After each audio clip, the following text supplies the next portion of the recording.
Está na hora de você cuidar de seus filhos como nunca cuidou, para amanhã eles cuidem de você como você jamais imaginou que eles cuidariam. Está na hora de nós fazermos o extraordinário, sensacional. Saia desse barco, meu filho, e vai andar sobre, porque você vai ter história para contar. A respeito de quem? De você mesmo.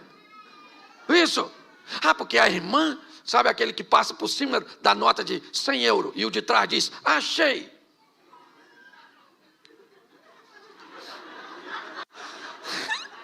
Era eu que tinha que achar. Aí como é que você conta essa história? Alguém perto de mim achou 100 euros.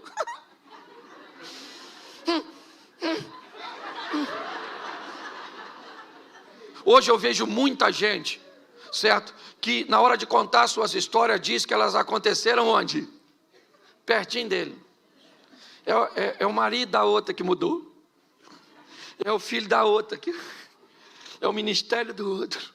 É o outro que viu. É o outro que sentiu. Para com isso. Vamos viver nossas próprias histórias. Deus está esperando que você faça o que você nunca... É isso que eu quero usar. Ousadia. Pedro saiu do barco? Qual discípulo foi atrás dele? Qual discípulo foi atrás dele? Pois é. E quem estava no barco provavelmente estava torcendo para acontecer o que com Pedro? Porque quem não sai do barco detesta ver gente que sai. Eu imagino, Tiago e João eram sócios de Pedro no barco. O que eles devem ter pensado quando Pedro saiu? Deixa aí. Se morrer,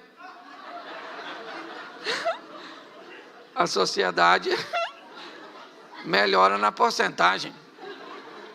Sim. Posso falar uma coisa para você, marido? Faça o que você nunca fez para essa mulher.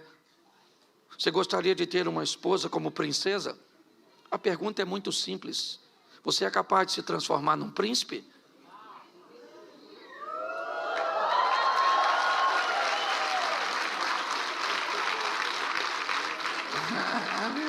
A senhora não pensa que eu vou deixar isso barato?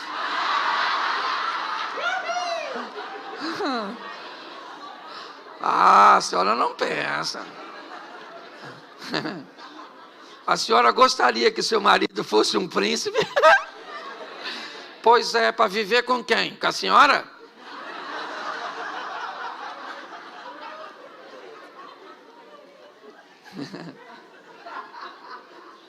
Você lembra da história do príncipe que era um sapo?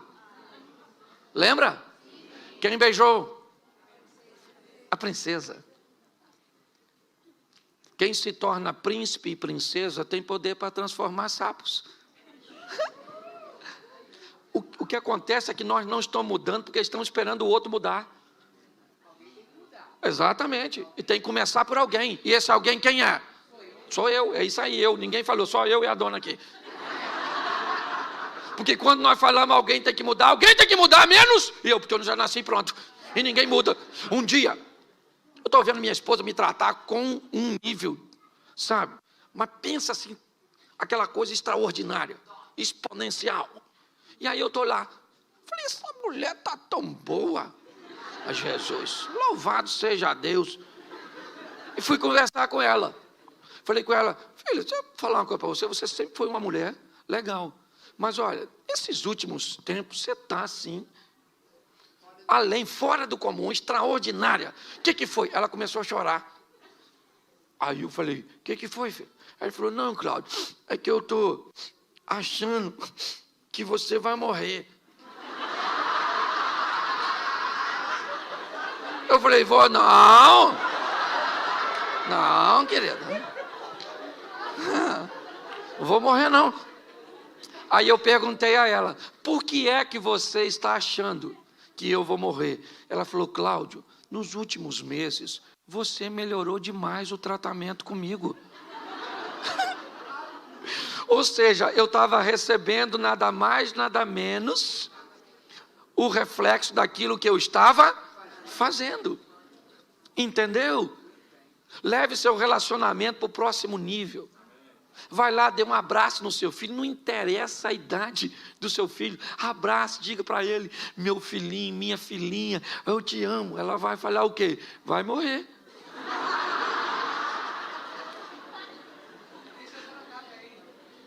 Deixa eu te falar, alguém tem que mudar. Eu gosto de uma história de um camarada que a casa dele estava bem bagunçada, bem assim, certo? Estava bem estranha.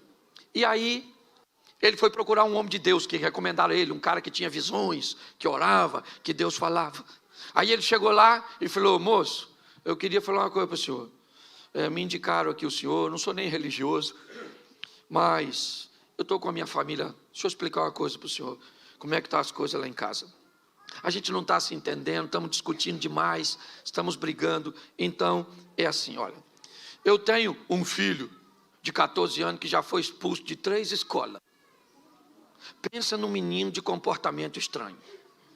Meu garoto do meio é viciado. Fuma uns negócios. Um menino. A minha menina mais velha, pensa numa menina, sabe, envolvida com prostituição. Uma menina. Minha esposa, olha só. Minha esposa parece que tem rodinha no pé, anda o dia inteiro na rua. Uma mulher desleixada. E eu também não estou aqui só para falar mal dos outros, não. Entendeu? Até porque minha sogra mora lá em casa. E pensa numa mulher. Olha. E aí eu bebo mesmo. Eu bebo porque eu não aguento isso. Então eu queria que o senhor fizesse uma oração por mim, porque minha casa acabou. O homem orou por ele. E assim que terminou de orar, falou: Deus me deu uma visão. Ele falou: então o senhor fala comigo, porque eu preciso resolver minha família. Ele falou: eu vou explicar uma coisa que Deus falou comigo. Deus falou comigo que Jesus Cristo, o filho dele, está lá na sua casa disfarçado em uma das pessoas. E vocês estão tratando mal o filho dele.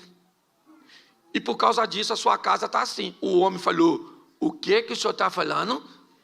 Um dos integrantes da minha família, nosso Senhor Jesus Cristo? Vê se seu endereço é esse mesmo aí nessa visão do senhor, porque tem alguma coisa de errado. A qualidade das pessoas lá em casa não cabe Jesus. E o homem falou: olha, não tem. Foi o que Deus falou comigo. Ele foi para casa, no caminho, ainda tomou mais alguma coisa, e foi para casa. Chegou em casa, reuniu a família e falou: fui no homem de Deus que falou para mim um negócio muito esquisito. Falou que um de nós aqui é nosso Senhor e Salvador Jesus Cristo, e nós estamos tratando mal ele, e eu quero que vá falando quem é.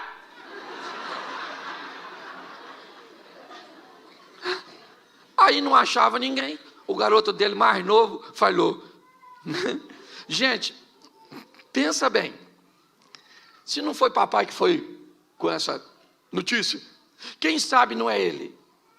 Aí a sogra falou: bem capaz de ser esse cachaceiro. Bem capaz. Aí o filho mais velho falou assim: gente, essa história de Jesus não é uma história antiga? Quem sabe não é vovó? O pai falou: Senhor, perdoa esse menino que ele não sabe o que fala. Vê se Jesus... Fica quieto, garoto, drogado. Começou aquela conversa, e daqui e dali, no final não achou ninguém. Quando a conversa acabou, o filho mais velho procurou o pai e falou: pai, falando sério agora com o senhor já pensou se for vovó? E o homem falou assim: eu pensei, meu filho, depois que você falou, porque o pouco que eu conheço de Deus, já ouvi falar que ele faz umas coisas muito estranhas para confundir outras. E eu estou pensando que pode ser sua avó. A partir daquele dia, baseado nisso, ele começou a tratar melhor a sogra. A mulher dele, que viu que agora ele tratava melhor a mãe dela, começou a tratar melhor ele também. A sogra, que viu que estava recebendo carinho de uma fonte onde só recebia agressividade, começou a gostar do genro.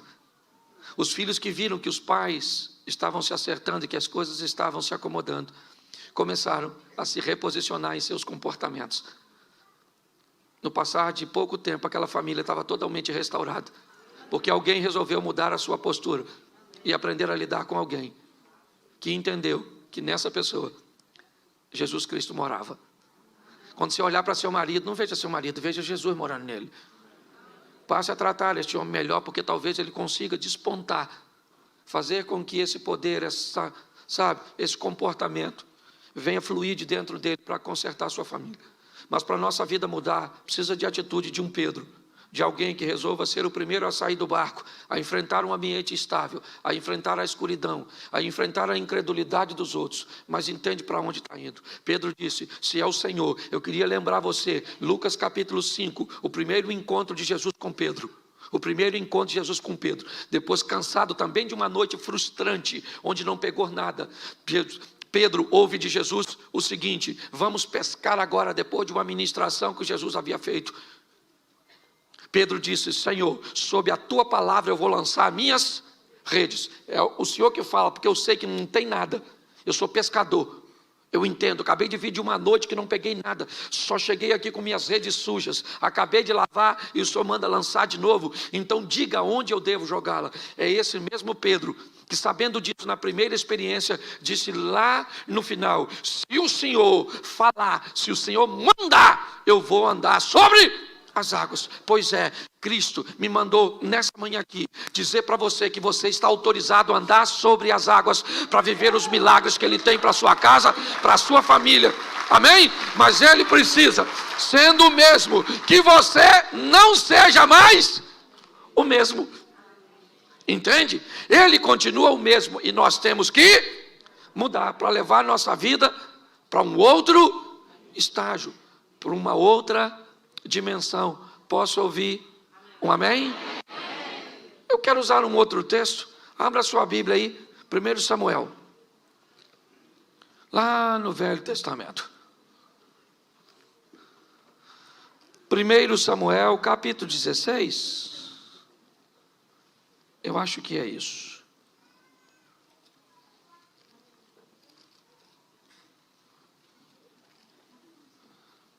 Vamos ao 17, 24. Para a gente adiantar.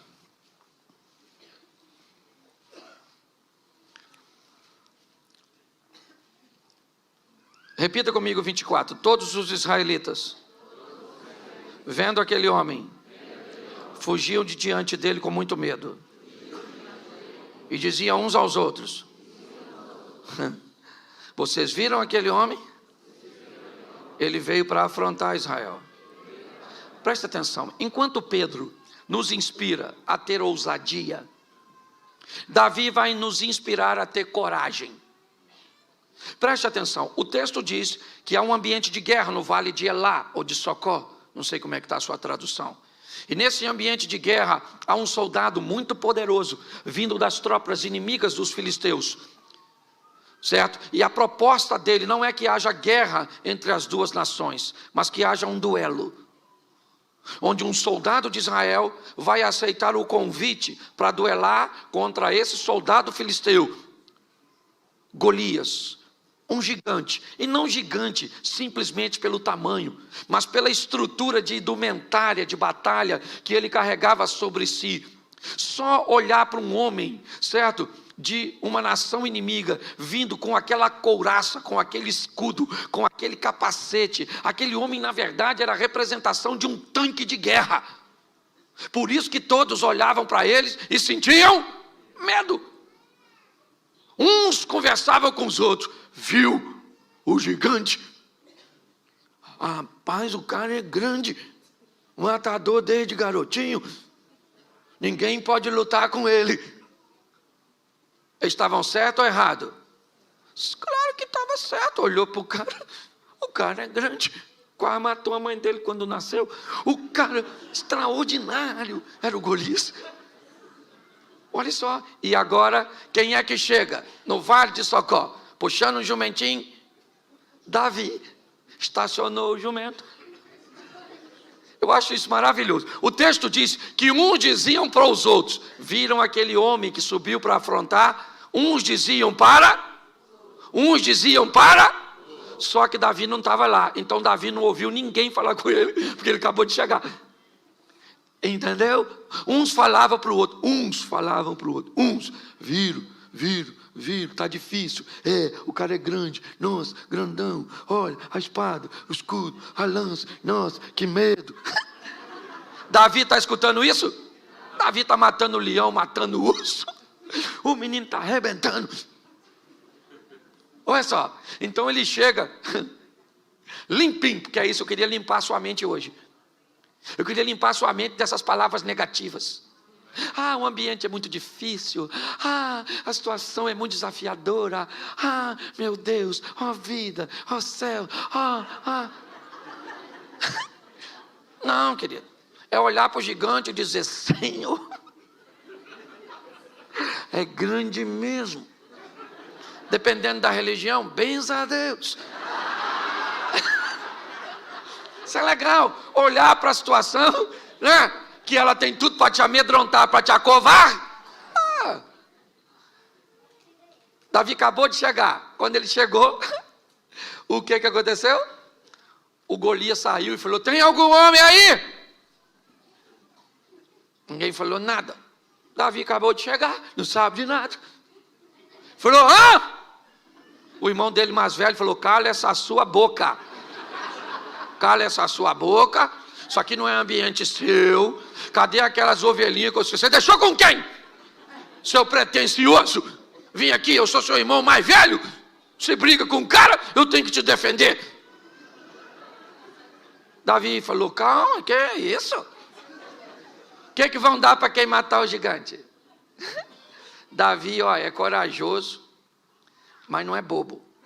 Ele quer saber prêmio. Alguém falou: escuta só, quem matar o cara lá, um negoção, casa com a filha do rei, fica rico e não paga imposto. Davi olhou e falou: vocês não estão sério?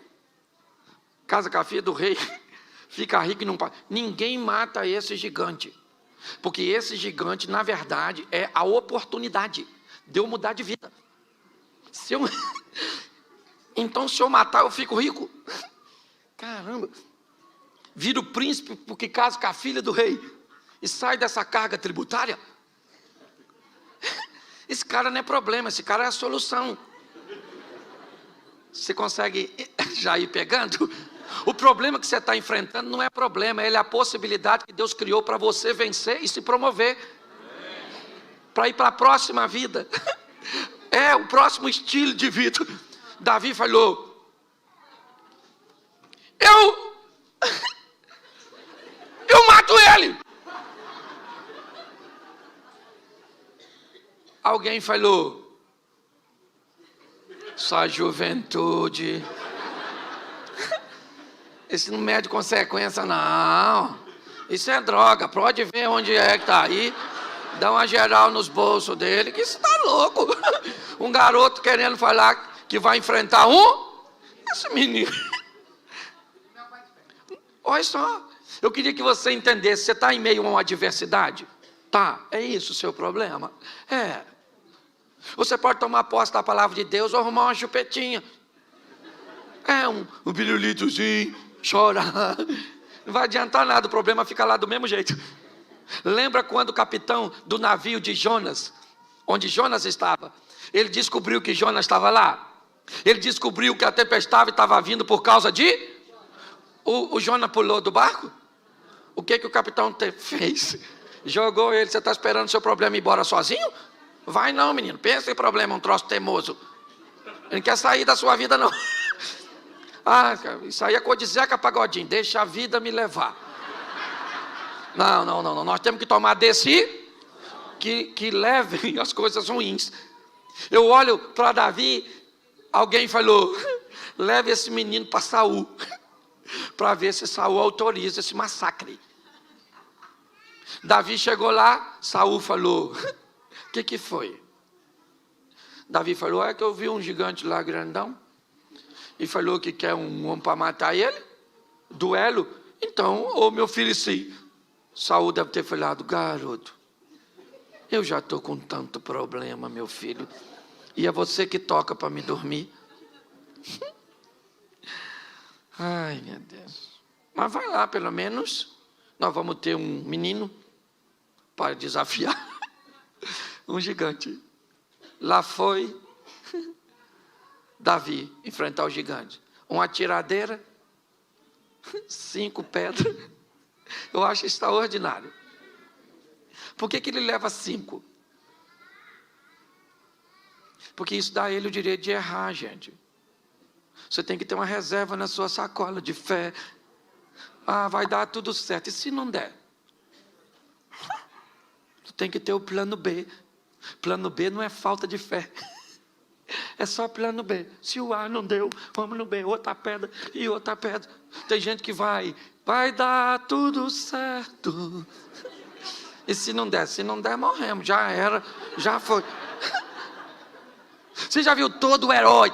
Lembra do Rambo? Ele tinha uma metralhadora, sim ou não? Mas aqui, na cinta, ele tinha uma. Porque quando acabava as balas,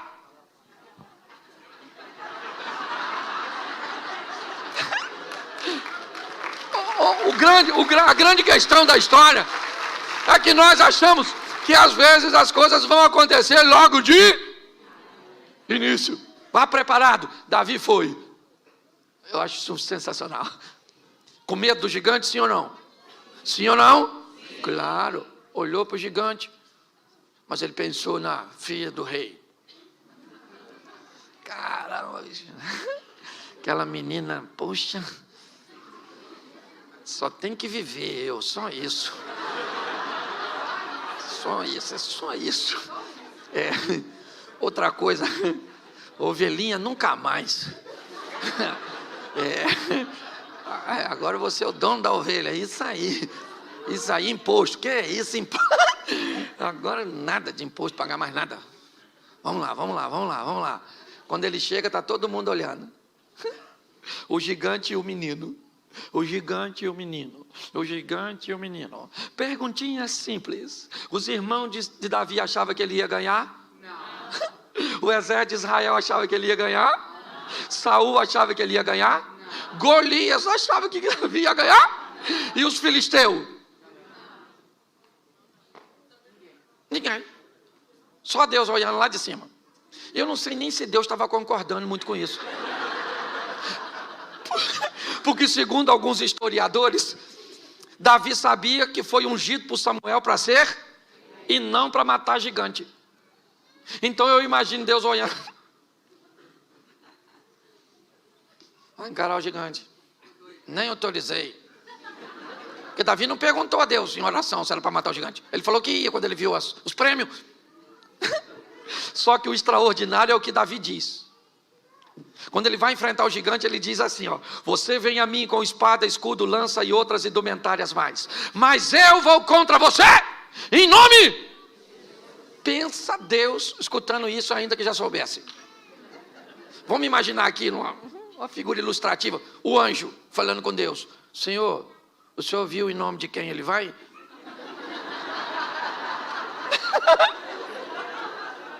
E ele falou que vai em nome do Senhor. E o Senhor dos exércitos é o Senhor. O que Deus deve ter falado? Golias morreu. Se esse camarada vai enfrentar o inimigo em meu, o inimigo já caiu. Você está entendendo? É isso que eu quero que você entenda. Agora, isso é maneiro. Todo mundo torcendo contra Davi. Até o soldado de Israel não queria que ele matasse não, porque era uma vergonha aquele menino matar gigante. E aí tá lá. Davi falou: vou dar uma pedrada na cabeça desse cara. Ô gente, isso para mim inspira a sua juventude. Porque quando é que a gente resolvia coisa na pedrada? O maior vinha te bater, o que você fazia? Vem! Vem agora, vem! O cachorro vinha te pegar, você fazia o quê? Pegava na pedra. Escute isso. Você pode rir, não tem problema, isso faz parte do meu ministério. Você não pode perder a mensagem. Suas batalhas só serão vencidas se Deus estiver à frente dela. É com ousadia, fazendo o que ninguém faz, que você vai chegar onde ninguém chegou. Não queira o posto dos outros, queira o local que Deus tem para você. Quando eu olho para esse momento, o que eu vejo? Eu vejo um menino num ambiente de incredulidade, mas um menino que tem uma história com Deus. Foi isso que ele disse para Saul. Eu matei leão, eu matei urso. Eu tenho experiências com Deus num ambiente onde ninguém é capaz de enxergar. E é no anonimato que nós aprendemos que Deus vai nos dar oportunidades extraordinárias. Entendeu? Às vezes queremos ser ovacionados, vistos, reconhecidos, mas aprenda uma coisa: é na intimidade, é no secreto, é na oração da madrugada. Entendeu? É naquelas coisas particulares que a nossa fé vai se fundamentando, que vai se estabilizando. É isso. Davi chega agora num ambiente de notoriedade, é verdade, mas trazendo consigo uma bagagem do escondido. É ou não é? Da experiência entre ele e Deus. E ele mata o gigante. A pedrada atinge exatamente, certo? A fronte do gigante e ele cai. Ele morreu, o gigante? Não, Davi pega a espada do gigante. Isso também é uma boa lição. E corta a cabeça do gigante. Posso te dar um exemplo que pode parecer estranho? Você já viu alguém na rua sem dente? Já viu alguém na rua sem braço? Já viu alguém na rua sem cabelo? Já viu alguém na rua sem cabeça? Não. Porque quem corta a cabeça resolve o problema de uma vez por todas. Pare de dar paliativo para o seu problema. Entre nele para vencer de uma vez por todas. Corte a cabeça desse problema. Extirpe este mal de uma vez por todas. Davi agora entra no arraial com a cabeça de Golias nas mãos. E sabe o que é mais interessante? Ele casou com a filha do rei? Não. Saul não deu Merabe para ele, deu para outro indivíduo. Saul fez Davi ficar rico? Não, porque quando Davi vai se casar com Mical, Davi diz que não tem como ser genro do rei, porque não tem recursos para pagar o dote. E provavelmente a casa de Jessé, ou seja, de Davi, continuou pagando impostos. Porque Davi enfrentou o gigante, matou o gigante, e Saul não cumpriu o que havia dito. Mas Davi foi enfrentar o gigante em nome de Saul? Não. Com a armadura de Saul? Não. Enfrentou o gigante em nome do... Isso. Com as armas que Deus lhe deu para que ele fosse habilidoso. Pergunto eu para você, agora, a contragosto de Saul, Davi se casou com uma filha dele? Sim, com Mical. E não por um prêmio, mas por amor, porque a Bíblia diz que Mical amava Davi. Segundo, Davi ficou rico? Sim, um dos homens mais milionários da época dele. É só olhar na quantidade de recursos que ele deixou para seu filho Salomão construir o templo.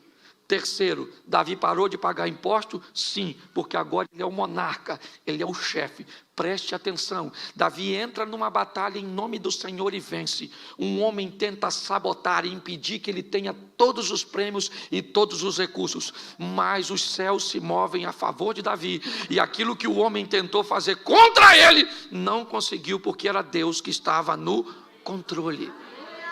Tenha coragem de enfrentar seus inimigos, de enfrentar seus obstáculos, ok? É isso, eu quero motivar. Enquanto Pedro, ele me inspira a ser alguém que tem ousadia, Davi me inspira a ser alguém que tem coragem. Agora abra aí, já estou terminando. Juízes 6, verso 11, rapidinho. Juízes 6, 11. Então o anjo do Senhor veio e assentou-se debaixo do carvalho que está em Ofra, que pertencia a Joás, o abirezita. E Gideão, seu filho, estava malhando trigo